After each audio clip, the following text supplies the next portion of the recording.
এই যে তিনগাঁওয়ের যে বন্দর উপজেলা এবং বন্দর থানার যেই বিএনপির যে প্রোগ্রামটা আসলে কেন প্রোগ্রামটা কেন আসলে আমরা মূলত আমাদের মূল উদ্দেশ্য আমরা নারায়ণগঞ্জ মহানগর বিএনপির আহ্বায়ক সম্মানিত আহ্বায়ক অ্যাডভোকেট সাখাওয়াত হোসেন ভাইয়ের নির্দেশনায় ও নারায়ণগঞ্জ মহানগর সদস্য সচিব আবু আলী ইউসুফ খান টিপু ভাইয়ের নির্দেশনায় আমরা বন্দর উপজেলায় তিনগাঁও 7 নং ওয়ার্ডে আমরা বৈষম্য বিরোধী ছাত্র আন্দোলনে যারা শহীদ হয়েছেন এবং যারা আহত হয়েছেন তাদের জন্য দোয়া ও মিলাদের জন্য আমরা একটা আয়োজন করেছিলাম।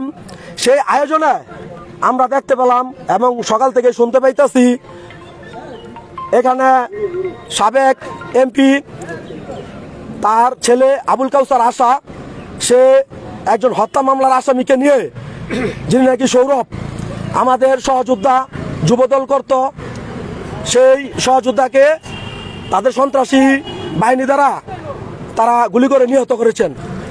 সেই নিহতর মামলার এজাহারভুক্ত আসামি সৌরভ তিনি কমন ম্যাগজিন নিয়ে জুমার নামাজের আগ থেকেই এখানে হাইস নিয়ে চলাফেরা করতেছে এবং আমাদের লোকদেরকে ভয়ভীতি দেখাচ্ছে। কিন্তু আমাদের লোকেরা আসলেই ম্যাগজিনের উপরে তো এটা দেখলে আতঙ্কিত হতেই পারে, এটা স্বাভাবিক বিষয়, কিন্তু তারপরে সবাই সেভ নিয়ে সবাই এলাকার ভিতর অবস্থান করতেছিল।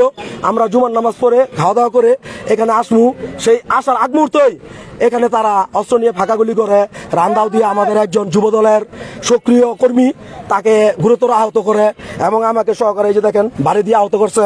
আমরাও সেই ভূমিকা রেখে এদেশকে দ্বিতীয়বার স্বাধীন করার জন্য সক্রিয় ভূমিকা রেখে আমরা দেশকে স্বাধীন করেছি।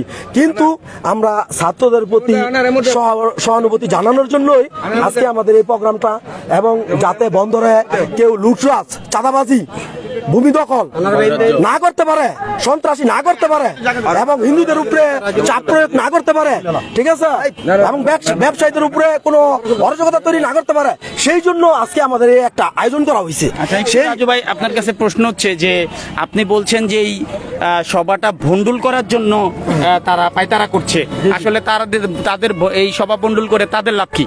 তাদের লাভ, তারা তো এক সময় বিগত দিনে আপনারা দেখেছেন এই আবুল কাউসার আশা সে স্বইচ্ছায় মহানগরের পদে থেকে সে নিজ ইচ্ছায় পদত্যাগ করছে এবং তার চাচা যিনি মুকুল তিনি তো আপনারা দেখেছেন, আমরা গণমাধ্যম কর্মীরা, যে তিনি নাকি আওয়ামী লীগের হাত ধরে তিনি বিভিন্ন সুযোগ সুবিধা নিয়ে এই এত বছর বিভিন্ন সুযোগ সুবিধা ভোগ করে গিয়েছেন এবং তিনি তার লিস্টার দ্বারাই বন্দর উপজেলা তথাকথিত বন্দর থানার বিভিন্ন নেতাকর্মী তারা অ্যারেস্ট হয়েছেন তাদের নেতৃত্বেই। কিন্তু তাদের তেরকম একজন লোক অ্যারেস্ট হয় নাই, গুটি কয়েকজন লোক অ্যারেস্ট হয়েছে, কিন্তু তারা কিন্তু হয়রানির শিকার হয় নাই। হয়রানির শিকার হয়েছে আমরা। আপনারা খোঁজ নিয়ে দেখেন, আমি, আমার পরিবার, আমার সহযোদ্ধা যারা আছে তারা কি হয়রানির শিকার হয়েছেন। আমার এলাকাবাসী সহকারে অনেক হয়রান হয়েছে। আমার এলাকাবাসীর যারা নাকি বিএনপি করে তারা দোকানে এসে বসতে পারে নাই। আমরা তো বাড়িতে গিয়ে এক মুঠো ভাত খাবো সেটা আমরা খেতে পারি না। আমার মা গেটে পাহারা দিছে, তারপর আমরা ঠিক মতো ভাতটা খেতে পারি। এখন আপনি স্পষ্টভাবে বলুন, যেহেতু আপনি ইউনিয়ন বিএনপির সভাপতি, আপনি স্পষ্ট করে বলুন আজকের এই সমাবেশ হবে কিনা?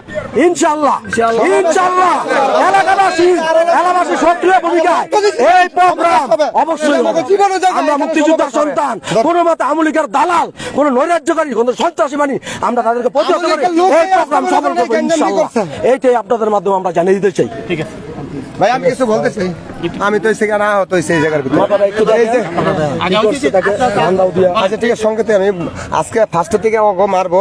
আজকে 3-4 গ্রুপ গাড়ি দিয়া বিভিন্ন ধরনের আইয়া ওরা সাইডে লাগছে। আমরা যারা দূরের মানুষ, নিরীহ মানুষ হারাই কাজ করছে, হারা হয়েছে গিয়া কাউসার হাসনাতের লোক, ঠিক আছে, মুকুল গ্রুপ, ঠিক আছে, মুকুল গ্রুপ। তারপরে ইয়া হয়েছে সৌরভ সুবিধা আইয়া গেছে, সৌরভে আইয়া ট্রিটমেন্ট দিচ্ছে, তোমরা এখানে কিছু করতে পারবে না, কই লাস্কা কোবা কই আসলো। আমরা কই ভাই আমরা সংঘর্ষ চাই না ভাই, দেন ভাই আমরা সংঘর্ষ চাই না, আমাকে কিছু বললেন না, আমাকে উঠবেন নেতা আছে সাগর টিপু স্যার আছে, হ্যাঁ হ্যাঁ গুলোকে আপনারা কথা বলুন। যদি আর আমাকে যদি বলে সমাবেশ করতাম না তাই আল্লাহ ওকে আমরা জামুকা সমাবেশ করবো।